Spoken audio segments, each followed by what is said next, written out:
Olá pessoas, bem-vindos e bem-vindas ao Vives. Eu sou a Vivi Maurei e nesse podcast compartilho algumas reflexões sobre livros, filmes e séries, cultura pop, tudo que não consigo colocar no Substack. Além de falar um pouco sobre a vida como imigrante brasileira vivendo em Portugal.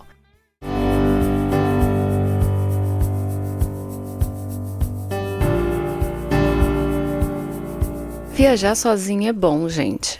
Não me entendam mal, viajar com família, amigos ou com a cara metade é maravilhoso, claro que é. Eu já fiz muitas viagens incríveis com a minha mãe, com o namorado, e ter alguém para dividir não só as contas, mas também as experiências é bom demais.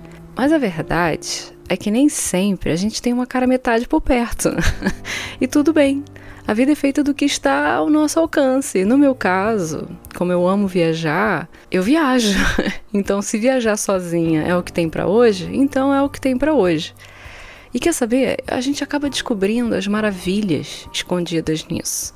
Estar completamente concentrada diante de algo novo, sem a distração da conversa de alguém ou dos comentários que poderiam influenciar o que eu penso, caminhar pelas ruas de uma cidade histórica e poder refletir com calma, sabe? Meditar, absorver cada detalhe, até os papos alheios em outra língua, mesmo que eu nem entenda uma palavra. E se for pensar melhor também, no fim das contas, viajar sozinha não significa necessariamente estar sozinha. Eu costumo fazer walking tours, participar de passeios com agências e assim eu acabo conhecendo pessoas, faço amizades e tal. E às vezes as conexões que nascem desses passeios e nessas viagens são inesperadas e especiais justamente porque surgem quando a gente está aberto para o mundo e nem sempre quando a gente está acompanhado. E estar sozinho é um estado de espírito também, né? Anyway, eu nunca estou sozinha quando eu viajo, porque eu compartilho tudo o que eu faço com o meu melhor amigo, com as amigas, estou sempre dividindo meus pensamentos, minhas impressões. Todo mundo que eu gosto está sempre comigo, na arte que eu vejo, nas músicas que eu ouço, nas cenas do dia a dia. Alguma coisa sempre vai me lembrar alguém, seja do meu presente ou do meu passado. Esse ano foi muito bruto e cruel. Talvez por isso eu me permiti conhecer mais do mundo. E não por não me importar com o dia de amanhã, pelo contrário, eu acho que a gente deve viver o agora que nos pertence, sabe? Fazer as coisas no momento em que a gente consegue fazê-las, justamente por respeitar o amanhã. E eu viajei, eu quis viajar. Eu tenho muitas conversas inusitadas com estranhos, pessoas que encontro nessas viagens e que em apenas minutos ou poucas horas fazem uma baita diferença na minha vida. Seja num café da manhã, num hostel com um canadense que me contou das aventuras viajando pela Europa de bicicleta, um turco que partilhou sua visão de mundo comigo e se tornou um amigo, um belga que admitiu, como eu, adorar panquecas de jantar, um casal de espanhóis que me ajudou a entrar de graça num parque aquático, o guia siciliano que quis ouvir a minha verdade sobre ser solteira, a argentina que me contou a história de como conheceu seu marido escocês, a escocesa com seu sotaque inconfundível que me confidenciou a dificuldade de ser mãe nos dias de hoje. Há algo no estranho que nos torna familiar, íntimo. Nós todos vemos momentos assim, de falar com alguém que a gente nunca viu e saber que nunca mais vamos ver na vida, como uma libertação. A gente fala dos nossos sonhos, desejos, passado, contamos nossos medos, falamos de sentimento, como às vezes a gente não divide nem com as pessoas mais próximas. E esses momentos de pura conexão, mesmo que momentâneos, dão significado para as nossas vidas. Eu não digo que não haja impacto quando fazemos com pessoas próximas, não é isso, mas é que quando a gente está num lugar que já não é nosso, já não é familiar, tem outra cultura, tem outro ritmo, e nos esbarramos com alguém disposto a falar ou a ouvir, há um respeito silencioso, uma troca sutil que é muito humana, sabe?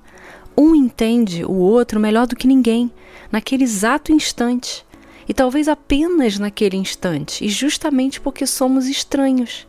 Eu fiz algumas amizades ao longo das minhas viagens e eu às vezes acho mais fácil encontrar pessoas que estejam dispostas a dividir as suas visões de mundo nessas viagens solos que faço do que na esquina de casa. Quando viajamos, naturalmente ficamos mais vulneráveis aos sentimentos, mais sensíveis aos sons, à música, ao toque, ao sabor, às cores. E quando a gente está sozinho, então, a gente permite mais ainda que essa vulnerabilidade se instale e promova esses encontros inesperados. Eu percebo sempre isso quando eu vou a museus, seja com fones, ouvindo uma música clássica ou um som ambiente dos passos e das vozes em tantas línguas, ou nas áreas de belíssimas paisagens, eu ouço os comentários das pessoas, eu fico à flor da pele, sabe? Eu choro, eu sorrio, eu abro mesmo o coração e eu sinto tudo. Tudo ganha uma cor diferente, um tom mais vivo, mais mágico. Eu estive em Budapeste semana passada, tanto que eu nem consegui gravar episódio aqui, eu falei com vocês, perdão. E eu lembro de ter ficado mesmo sem ar por alguns segundos quando eu vi o Danúbio, pela primeira vez. Eu lembro de ter fechado os olhos quando eu cheguei lá no topo da colina, no lado de Buda, para sentir o frio no rosto e tentei imaginar a cidade há tantos anos, antes das guerras e da tecnologia.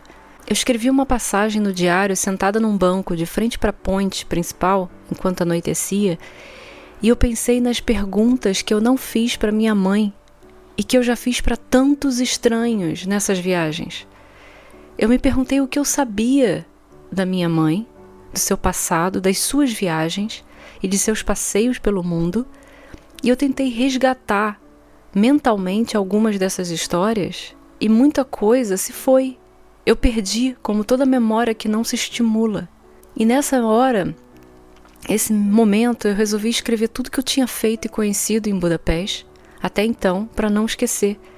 Eu fiz a mesma coisa nas outras viagens, não necessariamente nos dias em que eu estava nas cidades, mas sempre que quando eu volto para casa, eu tento botar tudo no diário para não esquecer.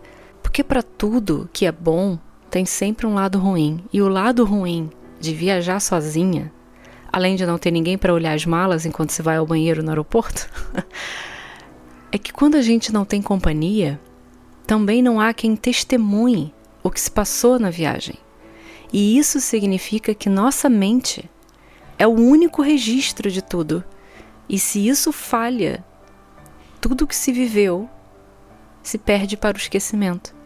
Tem gente que diz: Vivi, como você é corajosa de viajar sozinha, eu queria ter essa sua coragem. Eu não acho que isso se trata de coragem, gente. Eu não acho que viajar sozinha não ter medo. Eu tenho medo. Eu só não quero é permitir que esse medo me impeça de conhecer o outro, o estranho, o desconhecido, e poder saborear, aproveitar tanto esses momentos e essas conversas inusitadas que só de fato aconteceriam se eu estivesse sozinha, quando eu estou sozinha.